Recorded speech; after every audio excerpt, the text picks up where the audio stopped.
الحمدللہ وحدہ والصلاة والسلام علی من لا نبی بعدہ اللہم صلی وسلم علی نبی محمد صلی اللہ علیہ وآلہ وسلم۔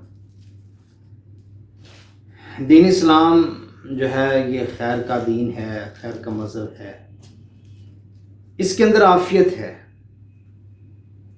جو اس کے احکامات پہ چلتا ہے، جو اس کے طریقوں کو مانتا ہے، اس کے لیے دنیا کے اندر بھی عافیت ہے اور آخرت کے اندر بھی اس کے لیے عافیت ہے،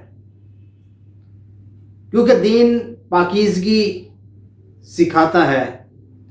دین جو ہے انسان کی رہنمائی کرتا ہے کہ انسان پاکیزہ رہے۔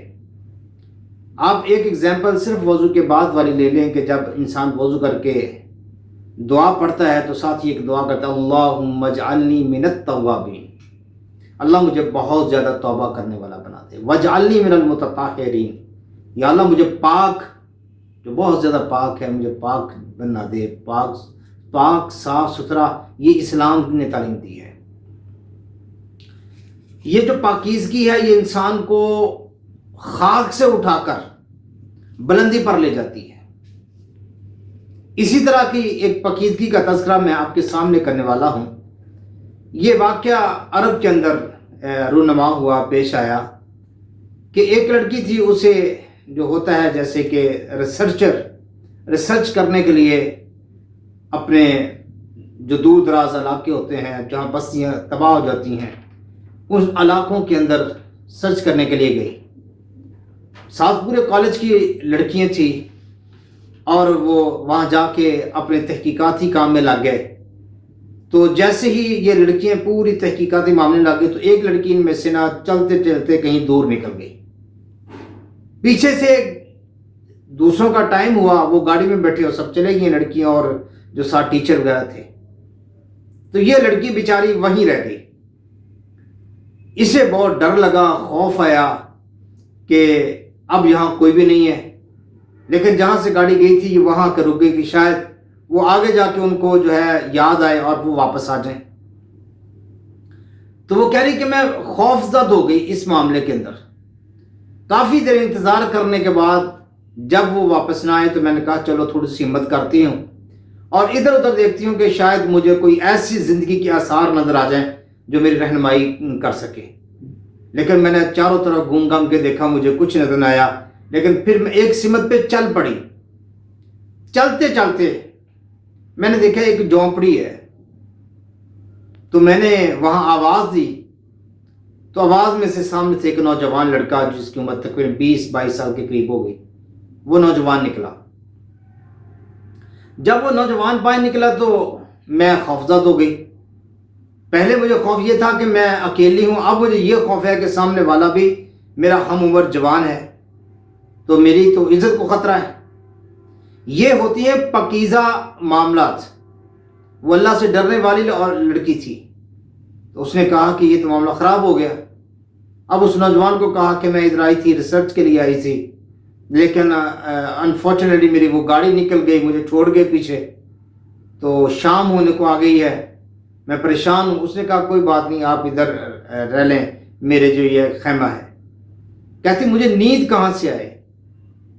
اس نے درمیان کے اندر ایک چادر لٹکا دی اور ایک سائڈ کے اوپر بیٹھ کر وہ کسی کتاب کا مطالعہ کرنا شروع کر دیا۔ اس نے ساری رات گزر گئی اور وہ نوجوان میں نے یہاں تک دیکھا کہ اپنی جو انگلیں ہیں، فنگرز ہیں، ان کو جلا رہا تھا، بند کر رہا تھا۔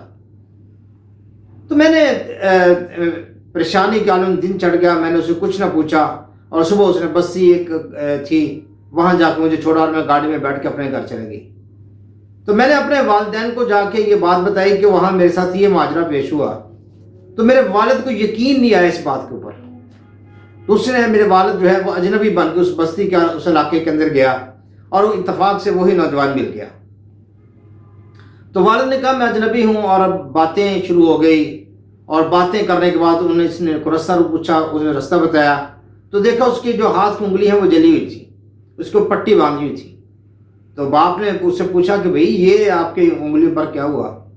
نوجوان نے کہا کل ایک بڑی حسین و جمیل لڑکی جو ہے وہ کہیں بولی بالی میرے خیمے میں آ گئی، اور مجھے شیطان ورگلا رہا تھا کہ یہاں کوئی بستی نہیں، کوئی بندہ نہیں ہے، تیرے پاس موقع ہے، پوری رات میرے پاس رہی، لیکن میں نے اسے کچھ نہیں کہا۔ شیطان جب مجھے ورگلاتا تھا تو میں اپنی ایک انگل کو جلا لیتا تھا کہ یہ آگ تو کم ہے لیکن اللہ کی جہنم کی آگ بہت بڑی ہے۔ تو میں اس طرح اپنی انگلوں کو جلاتا رہا اور دن کے ٹائم میں نے اس کو گاڑی میں بٹھایا اور چلے گئے۔ تو لڑکے کو تو نہیں پتا تھا، لیکن پھر اس کے والد نے اسے بتایا کہ وہ میری بیٹی تھی جو کل ادھر رہ گئی تھی اور تم نے اس کو گاڑی میں بٹھایا۔ اس تیری پاکیزگی کی وجہ سے جس کی طرف تمہیں شیطان مائل کرتا ہے، میں اس کا باپ تمہیں یہ کہتا ہوں کہ میں اس کے نکاح کے لیے تمہیں پسند کرتا ہوں، اپنی بیٹی کی شادی تیرے ساتھ کر دیتا ہوں۔ یہ ہوتی ہے پاکیزگی۔ جب انسان اختیار کرتا ہے تو اللہ اس کے لیے آسانی پیدا کر دیتا ہے۔ نبی علیہ السلام کی حدیث کا مفہوم ہے کہ کل قیامت کے دن اللہ کے عرش کا جو سایہ ہے اس میں جو 7 نوجوان ہوں گے، ان میں سے ایک وہ نوجوان ہوگا جس کو کسی عورت نے برائی کی دعوت دی اور اس نے اللہ کی رضا کے لیے اس کو چھوڑ دیا کہ میں برائی نہیں کروں گا۔ تو یہ بڑا مقدس اور پیارا عمل ہے۔ انسان اپنے آپ جب اس کو لاگو کرتا ہے تو اللہ پاک اس کے لیے آسانی پیدا کر دیتے ہیں۔ اور قرآن کے اندر بھی ہے وَلِمَنْ خَافَ مَقَامَ رَبِّهِ جَنَّتَانِ، جو اللہ سے ڈرتا ہے اللہ اس کے لیے 2 جنتیں، ایک بھی نہیں 2 جنتیں عطا فرماتے ہیں۔ اس لیے میرے بھائیو، سب سے مضبوط ہتھیار جو ہے وہ اللہ کا ڈر ہے۔ جب اللہ کا ڈر آتا ہے تو پھر ساری آسانی پیدا ہوتی ہے۔ جب اللہ کا ڈر نہ ہو تو پھر ایسے ہی ہوتا ہے جیسے اللہ معاف کرے موٹر وے کے اوپر عدد مقاموں پر جیسے معاملات ہو رہے ہیں کہ اللہ کا ڈر چھوڑ کے ہم لوگ اس کاموں میں لگ گئے۔ اللہ سے دعا کرتا ہوں اللہ سمجھنے کی، عمل کی توفیق عطا فرمائے۔ وما علینا الا البلاغ المبین۔